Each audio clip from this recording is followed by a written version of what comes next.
Al sur del mundo, a los pies de la imponente cordillera de los Andes, entre el Océano Pacífico y el Altiplano, se encuentra el desierto más árido del mundo, el desierto de Atacama.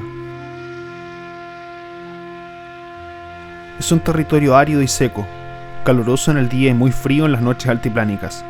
Sin embargo, a pesar de este agreste clima, incluso aquí existe espacio para la vida.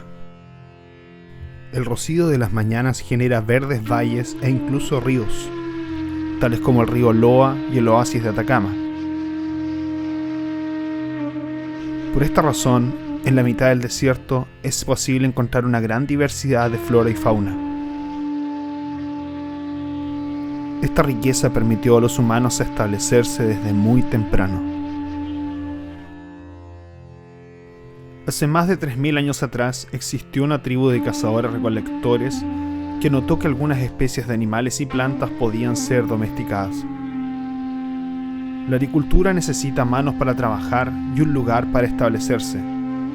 De esta forma, aldeas como Tulor, Calar y Gatching aparecieron en las tierras altas, sociedades que desarrollaron el trabajo en cerámica, cestería e incluso orfebrería.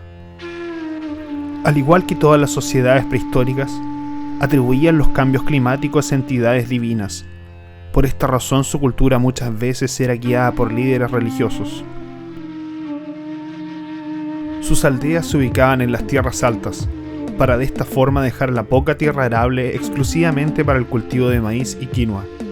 Estas aldeas, o ayús, eran un reflejo de su estilo de vida, muy diferente a como vivimos hoy en día. Situaban los habitáculos alrededor de plazas ceremoniales que servían como lugares de encuentro social en el día y para mantener el ganado en la noche. Estas tribus creían en una vida después de la muerte, enterrando a sus seres queridos debajo de los mismos habitáculos. Las aldeas se construían sobre una fundación de piedras apiladas y varas de madera de cactus y adobe, una mezcla de barro y agua que al secarse aislaba del calor y frío del exterior. El crecimiento de las aldeas no era planificado. En la medida que aumentaban las necesidades, aumentaba el tamaño de la aldea. En esos años, una sociedad que producía excedentes se interesaba en comerciar con otras aldeas cercanas, beneficiándose no solo en el comercio, sino que en generar un intercambio cultural. Los asentamientos se convirtieron en ciudadelas. Las familias se convirtieron en clanes y los clanes establecieron jerarquías de gran escala. Mientras su población crecía y su conocimiento en agricultura mejoraba, una nueva cultura se consolidaba, la cultura atacameña, o en su lengua nativa el Kunza, Lican Antay. En el año 500 se creó el primer estado sudamericano a los pies del lago Titicaca, el Imperio Tiahuanacu. En su expansión al sur organizaron a varias de las tribus, incluidos los atacameños y toda la región de los Andes. Esta organización fortaleció y expandió los lazos comerciales que existían y estableció gobiernos locales que buscaban proteger a su imperio y a su gente. La influencia de este imperio también cambió su religión. Se crearon geoglifos que representaban a sus líderes y dioses.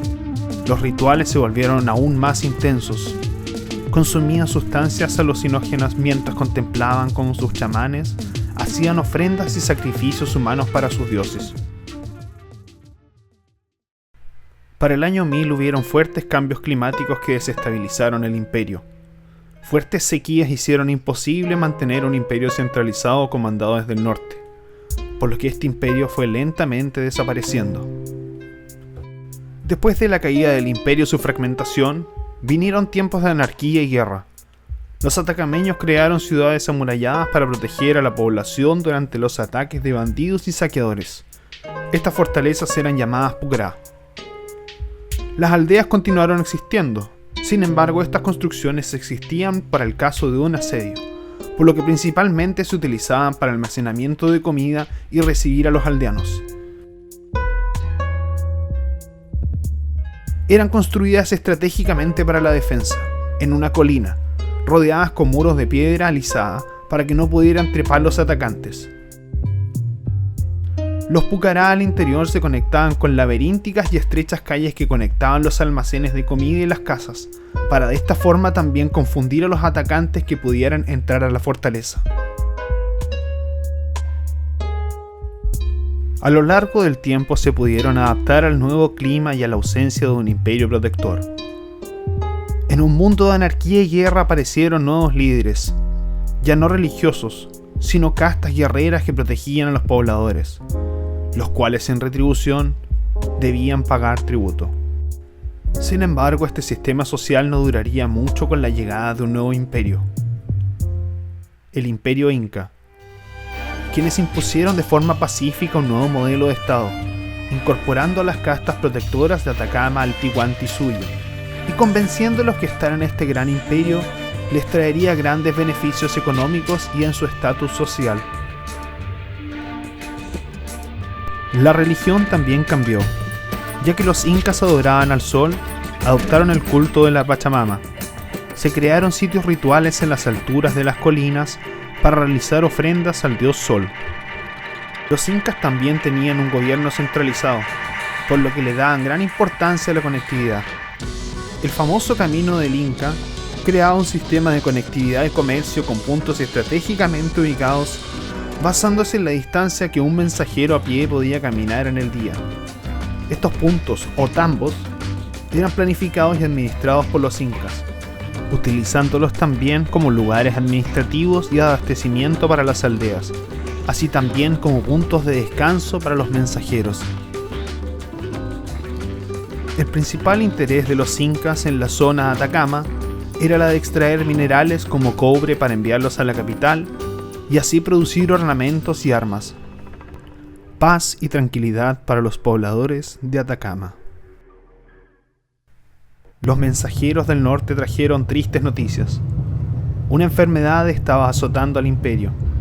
El líder inca había sido asesinado y mientras sus hijos peleaban a muerte en una guerra civil, forasteros de otro mundo llegaban al imperio inca. En el año 1536, la primera batalla con las tropas de Diego de Almagro en el Pucará de Quítor iniciaría un conflicto de 20 años con los invasores.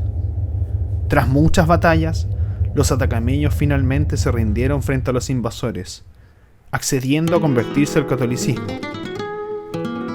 La evangelización era la forma pacífica que tenían los españoles de establecer soberanía y erradicar culturas, por lo que establecieron misiones a lo largo y ancho del desierto, encargando a la gente local a construir las iglesias. Sin embargo, al igual que en varias culturas latinoamericanas, no se realizó necesariamente una erradicación cultural, sino un largo proceso de adaptación, donde su cultura fue mezclada con la cultura católica española. Esta ancestral civilización, que tuvo que verse forzada a adaptarse a un clima agreste y a adaptarse a varios invasores y ocupantes, se benefició también de estos intercambios culturales en varios aspectos, llegando a ser una avanzada civilización. En las ciudades del norte de Chile, aún se puede observar esta herencia cultural, la de sus propias raíces ancestrales, la del imperio de Tiwanaku, la del imperio inca y la herencia católica española, todas representadas en una arquitectura vernácula única.